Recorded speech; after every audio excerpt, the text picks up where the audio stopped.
ಪ್ರಧಾನಿ ಮೋದಿ ಬಾಂಧವ್ಯ ಅಬಾಧಿತ ಅಂತ ದೇವೇಗೌಡರು ಹೇಳಿದರು. ಈ ವಿಚಾರ ಯಾಕೆ ಬಂತು ಅಂತಂದರೆ ನಿನ್ನೆ ದೇವೇಗೌಡರು ಪ್ರೆಸ್ ಮೀಟ್ ಮಾಡಿದ್ರು. ರಾಜ್ಯಸಭಾ ಚುನಾವಣಾ ಟಿಕೆಟ್ ಕೈ ತಪ್ಪಿತು ಅನ್ನುವಂಥ ಕಾರಣಕ್ಕಾಗಿ ದೇವೇಗೌಡರಿಗೆ ಅನ್ಯಾಯ ಮಾಡಲಾಗಿದೆ, ಮೋಸ ಮಾಡಲಾಗಿದೆ, ಅಪಮಾನ ಮಾಡಲಾಗಿದೆ. BJPಯವರು ದೇವೇಗೌಡರನ್ನ ಬಳಕೆ ಮಾಡಿಕೊಂಡ್ರು, JDS ಅವರನ್ನು ಬಳಕೆ ಮಾಡಿಕೊಂಡ್ರು ಅನ್ನೋದನ್ನು ಕಾಂಗ್ರೆಸ್ನವ್ರು ಹೇಳ್ತಾ ಇದ್ರು.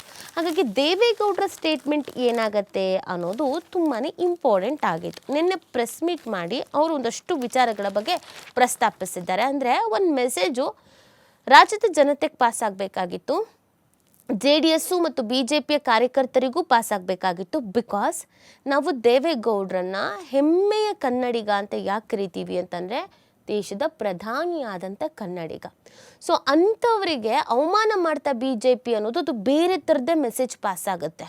ಸೊ ಅದಕ್ಕೊಂದು ಕ್ಲಾರಿಟಿ ಅನ್ನೋದು ತುಂಬಾ ಇಂಪಾರ್ಟೆಂಟು. ಇವ್ರದ್ದು ಸಮ್ಮಿಶ್ರ ಇದೆ, ಇವಾಗ ಮೈತ್ರಿ ಇದೆ, ಇವಾಗ ಮೈತ್ರಿ ಇದೆ ಅನ್ನುವಂಥ ಕಾರಣಕ್ಕಾಗಿ ದೇವೇಗೌಡರು ಮಿಸ್ಯೂಸ್ ಮಾಡ್ಕೊಳ್ತಾ ಇದ್ದಾರೆ BJPಗರು ಅನ್ನೋದೊಂದು ಪ್ರಶ್ನೆ ಇತ್ತು. ಸೊ ಅದಕ್ಕೆ ಸುದೀರ್ಘವಾಗಿ ಮಾತಾಡಿದ್ದಾರೆ, ಒಂದು ಕ್ಲಾರಿಟಿ ಕೊಡೋ ಕೆಲಸವನ್ನು ದೇವೇಗೌಡರು ಮಾಡಿದ್ದಾರೆ.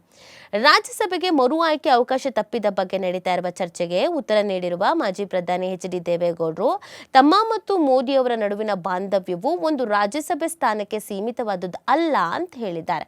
ಜೊತೆಗೆ NDA ಮೈತ್ರಿಕೂಟದ ಭಾಗವಾಗಿ ಮುಂದುವರಿಯುವ ವಿಚಾರದಲ್ಲಿ ಯಾವ ಅನುಮಾನವೂ ಇಲ್ಲ ಅನ್ನೋದನ್ನು ಅವರು ಖಚಿತಪಡಿಸಿದ್ದಾರೆ. ರಾಜ್ಯಸಭೆ ಸ್ಥಾನದ ಬಗ್ಗೆ ನನಗೆ ಯಾವ ವ್ಯಾಮೋಹವೂ ಇಲ್ಲ, ಅದ್ರ ಬಗ್ಗೆ ನಾನು ಬೇಡಿಕೆ ಇಟ್ಟೇ ಇರಲಿಲ್ಲ, ಚರ್ಚೆಯನ್ನು ಕೂಡ ನಾನು ಮಾಡಿರಲಿಲ್ಲ. ನನ್ನ ಸುದೀರ್ಘ ರಾಜಕೀಯ ಜೀವನದಲ್ಲಿ ಅಧಿಕಾರಕ್ಕಿಂತ ಜನಸೇವೆಯೇ ಮುಖ್ಯವಾಗಿತ್ತು. ನಾನು ಸುಮ್ಮನೆ ಕೂರೋದಿಲ್ಲ, ಪಕ್ಷ ಕಟ್ಟುವ ಕೆಲಸವನ್ನು ಮಾಡ್ತೀನಿ ಅಂತ ದೇವೇಗೌಡರು ಹೇಳಿದ್ದಾರೆ. JDSನ ಕಚೇರಿ JP ಭವನದಲ್ಲಿ ಸುದ್ದಿಗೋಷ್ಠಿಯಲ್ಲಿ ಮಾತನಾಡಿದ ಅವರು, ಮೋದಿ ಅವರೊಂದಿಗೆ ನಾನು ಹೊಂದಿರುವ ಬಾಂಧವ್ಯ ವೈಯಕ್ತಿಕ ಮಟ್ಟದ್ದು. ಅದು ಒಂದು ರಾಜ್ಯಸಭೆ ಸ್ಥಾನ ನಮ್ಮಿಬ್ಬರ ಬಾಂಧವ್ಯವನ್ನು ಹಾಳು ಮಾಡುತ್ತೆ ಅಂತ ಯಾರು ಭಾವಿಸಿದ್ರೆ ಅದು ಅವರ ಮೂರ್ಖತನ. ನಾನು ಸಂಸತ್ತಿನಲ್ಲಿ ಇಲ್ಲದೇ ಇದ್ರೂ ಅವರೊಂದಿಗಿನ ಸಂಬಂಧಕ್ಕೆ ಯಾವ ಬಾಧಕವೂ ಇಲ್ಲ. ಕೊನೆಯವರೆಗೂ ನಮ್ಮಿಬ್ಬರ ಬಾಂಧವ್ಯ ಹೀಗೇ ಇರುತ್ತೆ. ನರೇಂದ್ರ ಮೋದಿಯವರ ಬಗ್ಗೆ ದೇಶದಲ್ಲಿ ಮಾತ್ರವಲ್ಲ ಜಗತ್ತಿನ ಎಲ್ಲ ಭಾಗಗಳಲ್ಲಿಯೂ ಕೂಡ ಗೌರವ ಭಾವವಿದೆ. ಆದ್ದರಿಂದ ರಾಷ್ಟ್ರಕ್ಕೂ ಒಳ್ಳೆಯದಾಗತ್ತೆ. ಅವರ ಮಟ್ಟಕ್ಕೆ ಯಾವ ನಾಯಕನು ಬೆಳೆಯೋಕ್ಕೆ ಸಾಧ್ಯನೇ ಇಲ್ಲ ಅಂತ ದೇವೇಗೌಡರು ಹೇಳೋದ್ರ ಮುಖಾಂತರವಾಗಿ ಕಾಂಗ್ರೆಸ್ನವರಿಗೆ ಮುಟ್ಟು ನೋಡ್ಕೊಳ್ಳಂಗೆ ಆನ್ಸರ್ ಕೊಟ್ಟಿದ್ದಾರೆ. ಇನ್ನು ಕಾಂಗ್ರೆಸ್ ಅವರು ಈ ವಿಚಾರದ ಬಗ್ಗೆ ಮಾತಾಡಂಗಿಲ್ಲ, ಇದನ್ನು ಪ್ರಬಲ ಅಸ್ತ್ರ ಅಂತ ಬಳಕೆ ಮಾಡಂಗೂ ಇಲ್ಲ. ಇದೆಲ್ಲವನ್ನು ಅರ್ಥ ಮಾಡಿಕೊಳ್ಳದೆ ಕಾಂಗ್ರೆಸ್ನವರು ಇಷ್ಟೆಲ್ಲ ಅನುಕಂಪದ ನಾಟಕವಾಡ್ತಾ ಇದ್ದಾರೆ. ಮೈತ್ರಿ ಸ್ವಾಭಿಮಾನ ಅಂದೆಲ್ಲ ಮಾತನಾಡುವ ಕಾಂಗ್ರೆಸ್ ನಾಯಕರು ಹಿಂದೆ ನನ್ನ ವಿಚಾರದಲ್ಲಿ ಹೇಗೆಲ್ಲ ನಡ್ಕೊಂಡ್ರು ಎಂಬುದು ನಂಗೆ ಗೊತ್ತಿದೆ. ಸದ್ಯ ಇಂತಹ ಚರ್ಚೆಗೆ ಅನಗತ್ಯ.